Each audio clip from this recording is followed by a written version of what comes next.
ඔඩුගුවනේ හිරු රැස් විහිදෙන විටත් අහස නිසල වී බලා සිටී.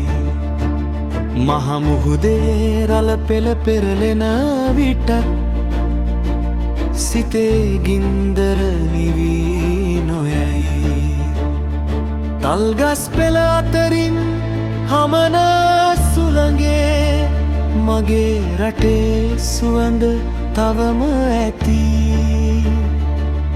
අභිමානය පපුවේ දරාගෙන රණවිරුවෙක් මඟ බලා සිටී.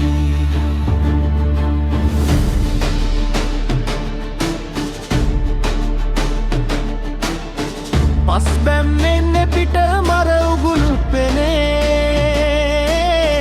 කලපුවෙයි කිබිඳ හඬා වැටේ.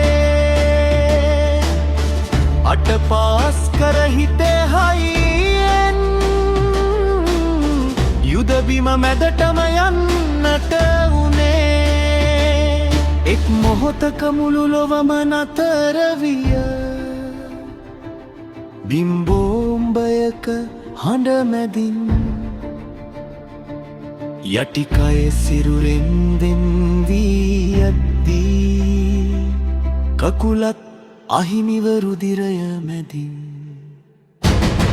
දුක හිතෙනා ආරාවක දැසට මැවුනේ අම්මාගේ රුවයි.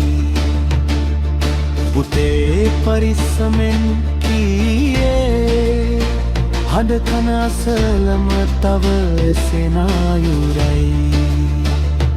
පන ගැහෙනා මගේ පපුවට උඩින් මාතෘ භූමිය සුරකී ඇති.